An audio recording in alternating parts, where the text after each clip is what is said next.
Yashodanandana Prajajanaranjana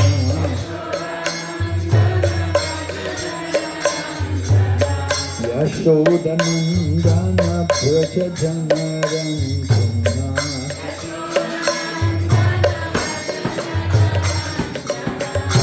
Yamunatira Vanata Hari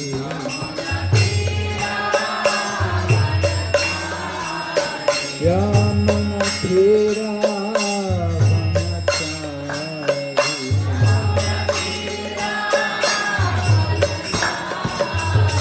Hari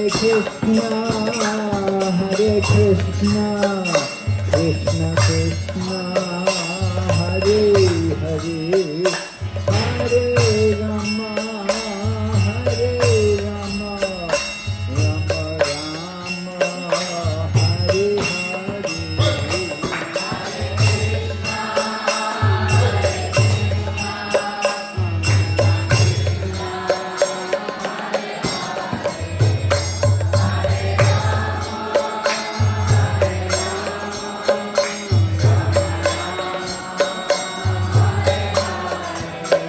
Nitya Gaur Hari Bol, Hari Bol, Hari Bol, Nitya Gaur Hari Bol.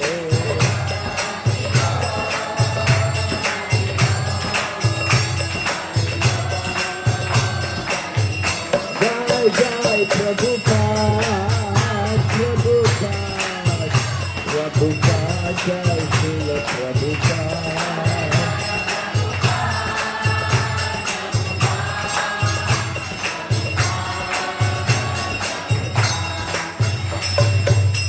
Gaur Premanande, Om Namo Bhagavate Vasudevaya.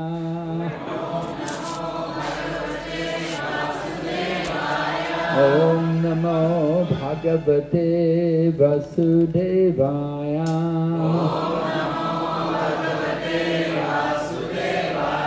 Om Namo Bhagavate Vasudevaya.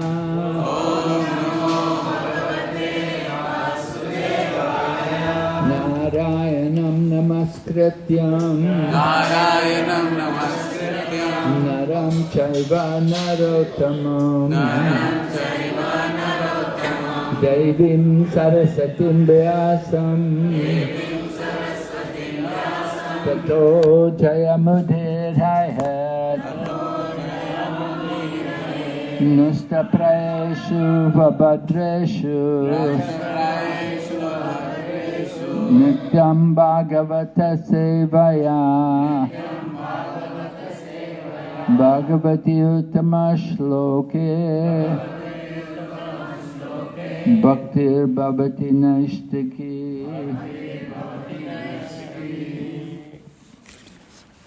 So yesterday we went to the Temple of Equality. Right? Statue of Equality. Statue of Equality. So this is of course the principle of Vaishnavism, that we see everyone equally. Vaishnavism does not discriminate against people on the basis of their caste. You know, in the past, the Vedic, the Varnashram system was there, and you had the four Varnas, you had Brahman, Kshatriya, Vaishya, Sudra, and there was a tendency to discriminate. The Brahmanas would be the supreme, and they would condemn and take advantage of people in the lower castes and utilize them for their own sense gratification. So Ramanujacharya, he propagated the Vaishnava philosophy to see all living entities equally. Of course, we know that on the material platform we are not equal. On the material platform, somebody is rich and somebody is poor, and somebody is healthy and somebody is sick. somebody is well educated and someone else may be illiterate. So people are not equal. Although some places people like to promote that thinking, that everybody's equal. So Vaishnavism, we say everyone is equal on the spiritual platform. That spiritually we're all souls. And in the spiritual world, there's no Brahman, Kshatriya, Vaishya, Sudra. This is the creation of the material world. So Sripad Ramanuja Acharya, in propagating his Vashishta Dvaita philosophy, all right, a little different from Chaitanya Mahaprabhu. Each of the four sampradayas have their own philosophy, and the Sri Vaishnavas from Sripad Ramanujacharya, they're teaching Vashishta Dvaita, purified oneness. So there's his temple, this statue of equality. Idea is want to end the discrimination and see everyone equally. Everyone has a right to become Krishna conscious. And we see, of course, Chaitanya Mahaprabhu, he also taught that. He gave the holy name to everyone. He brought everyone out. He brought everyone to the platform of Krishna consciousness. We liberated Sarvabhauma Bhattacharya. Sarvabhauma Bhattacharya, he's a very exalted big Brahmana, and Mahaprabhu made him into Vaishnava devotee. He changed his outlook on life. And Mahaprabhu had people like Kolaveka Sridhar. He gave great mercy. Kolaveka Sridhar, he showed all the devotees the glory of Kolaveka Sridhar. Sridhar was very poor, but he was a great devotee, and he had no material desire. And Maharaj Prataparudra, he's a wealthy king, and Mahaprabhu engaged the king in devotional service. The king he gave Mahaprabhu massage.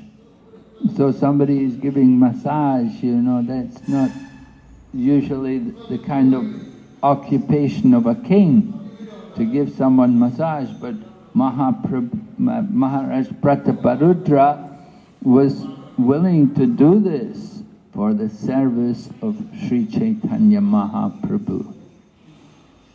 So we see on the spiritual platform, everyone is a servant.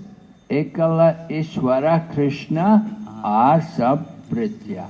Right? We are all servants. So somebody may be big servant, somebody's a small servant, but everyone is servant. So there's some equality there. So Ramanujacharya, he encouraged that kind of thinking among the Vaishnava devotees. And Mahaprabhu, he took two elements from the Sri Vaishnavas. He took two elements from each of the four Vaishnava Acharyas.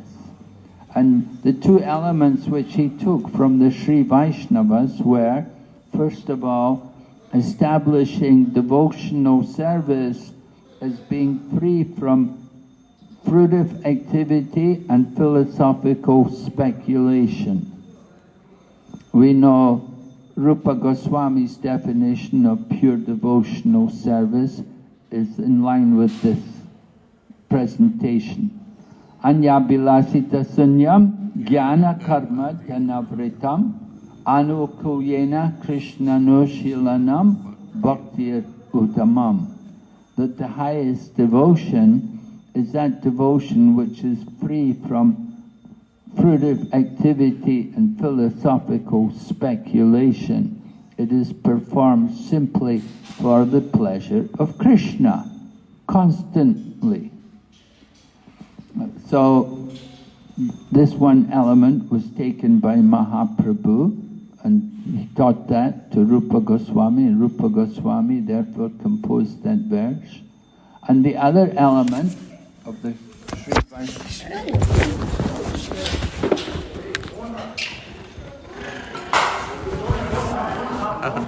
No, we are not having.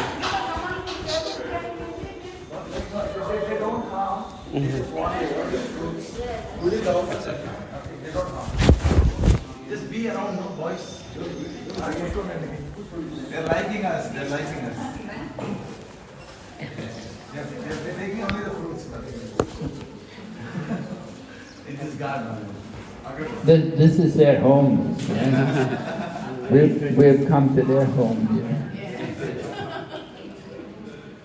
So the other element which Lord Chaitanya took from Sri Vaishnavism is service to the Vaishnavas, to give service to the devotees. Sadhu Seva. So we know when Mahaprabhu was questioned, one devotee, he came to Mahaprabhu in Jagannath Puri. Every year the devotees would come from Navad, from Mayapur and Navadvip. They'd come there to be with Chaitanya Mahaprabhu and to observe Rath Yatra. And so after being there in Jagannath Puri, and then before they would go back, they'd meet with Lord Chaitanya to get final instruction. So this one Vaishnava asked Chaitanya Mahaprabhu. He said to Chaitanya Mahaprabhu, he said, you know, I am in family life. I am very fallen. How can I make advancement? And so Mahaprabhu gave him very nice instructions. He told him, you should constantly chant the holy name and serve the Vaishnavas, serve the devotees. So Sripad Ramanujacharya in the Sri Vaishnava Sampradaya, they also try to do like that. They try to do service for the devotees. And we see also, when we come to Sri Vaishnava temples, they're very friendly and very accommodating to us. So Chaitanya Mahaprabhu taught the devotee, constantly chant the holy name and serve the Vaishnavas. Service to the devotees. Mahat Sevam Dwaram Ahur Vimuktes. They're just stated like that in Prahlad Maharaj's teaching. By serving the devotees, it opens the doors to liberation. So these two activities, these 2 points were taken from the Sri Vaishnava Sampradaya by Sri Chaitanya Mahaprabhu, and he brought them into his Gaudiya Vaishnava movement, along with the elements from the other Sampradayas. Anyway, this is the Sri Vaishnava temple. Sri Vaishnavism is very prominent here in South India. You can see the temple, it's all granite, right? These granite temples, they will last longer than the marble temples. Bhakti Vikas Swami Maharaj is constructing a granite temple in Salem. So you can see here these temples that intricately carved, certainly a lot of work, many years constructing temple, make it very nice.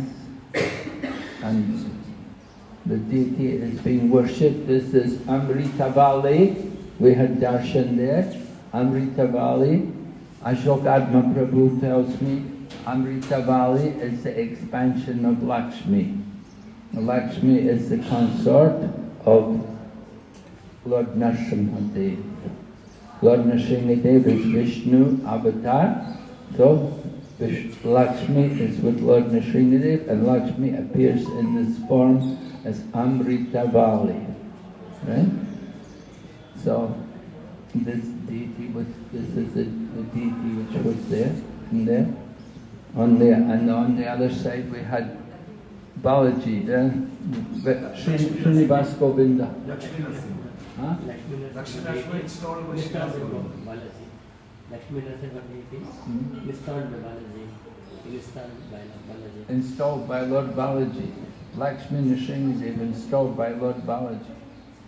Lord Balaji personally came and installed the deity of Lord Narasimha here in this temple. And well, before the temple. First comes the deity, then came the temple. Yes, yes. The temple was built by Krishna Deva. Krishna Deva. King Krishna Deva. How long ago? At least 3,000 years. Mm-hmm. Thousands of years ago. Mm-hmm. Okay. Go over the years, then so many extensions are done, so many. But like this would be more recent, this construction here. When Krishna, he when he built when the king, when he built temple, he built that he built all. How long? 3,000 years ago? When was the king?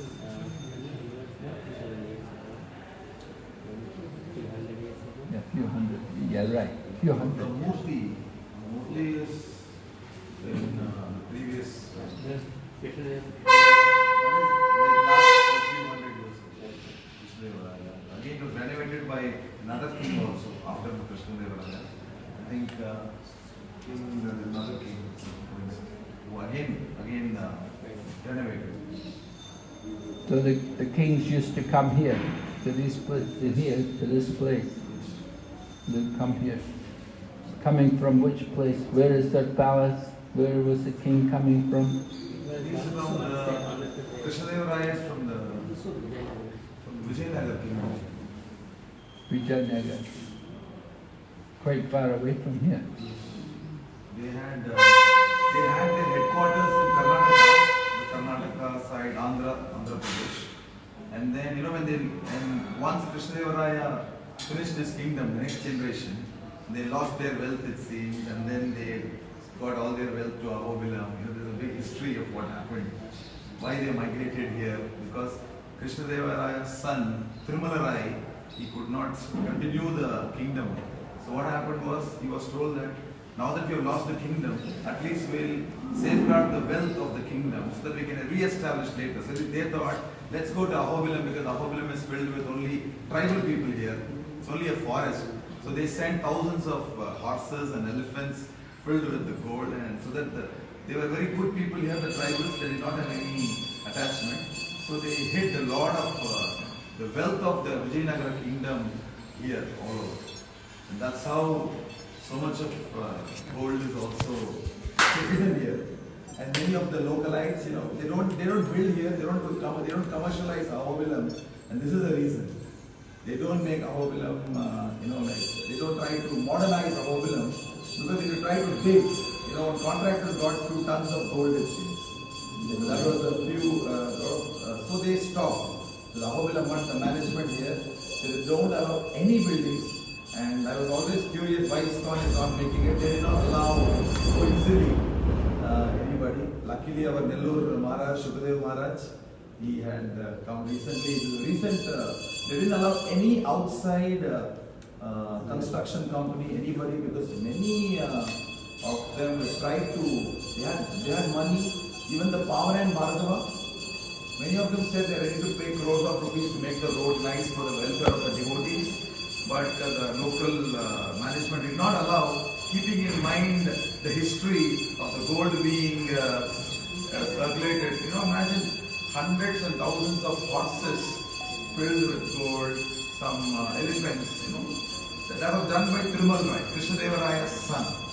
And this information was from researched by our ISKCON devotees from Pune and Bombay.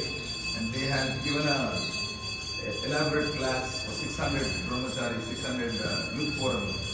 So I'm just copying what I got from I don't understand what you meant when he said he lost the kingdom, but he could bring so much wealth. I thought... For example, kingdom means Maharaj, like the other, they could not continue, they could not win the battle. So once they knew that they were going to lose the battle, they immediately thought, let's take off some wealth, immediately let's safeguard.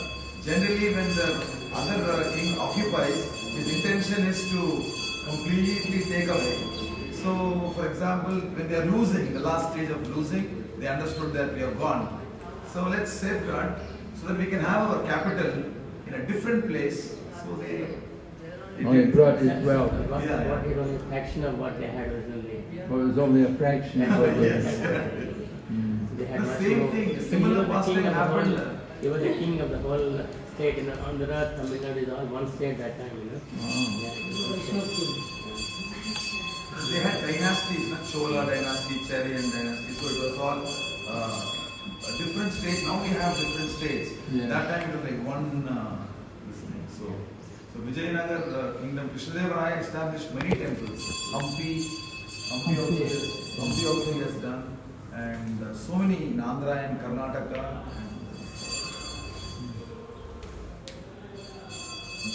So very nice.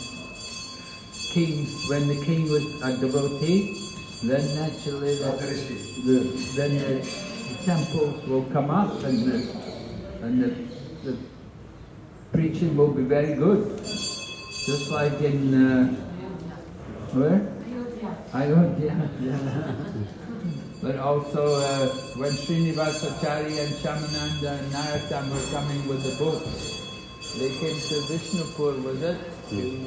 And the books got all stolen.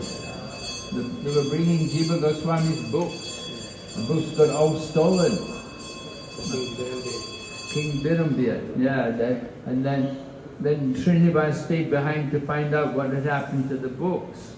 And so he heard about the king, that the king is having some Bhagavad discussion in the court every day. So he thought, I will go and hear the Katha. So he went and he heard the Katha and he heard the Pandit talking all nonsense, Mayavada philosophy.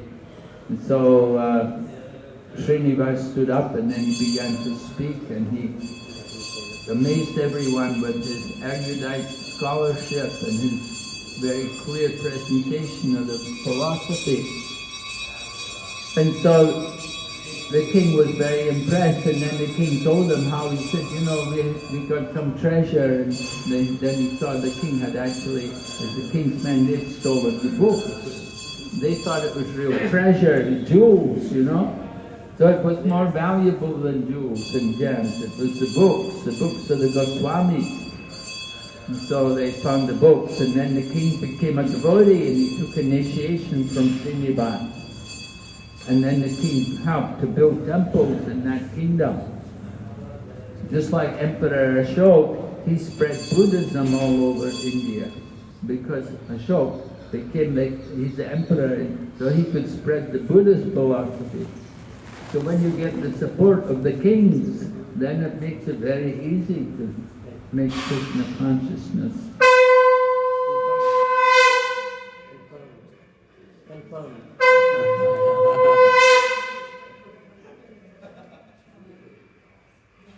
Different from the conch shell.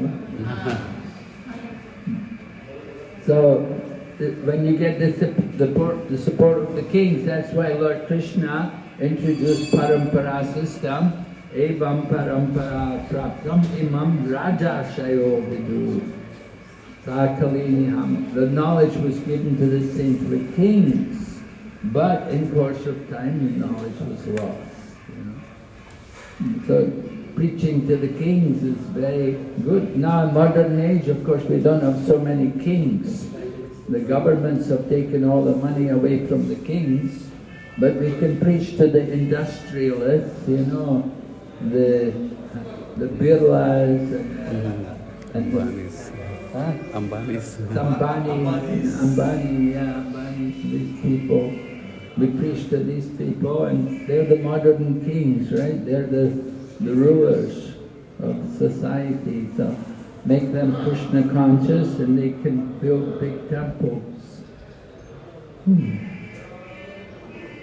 So in Prabhupada's time, Prabhupada was, we were always struggling because he began the movement with no money.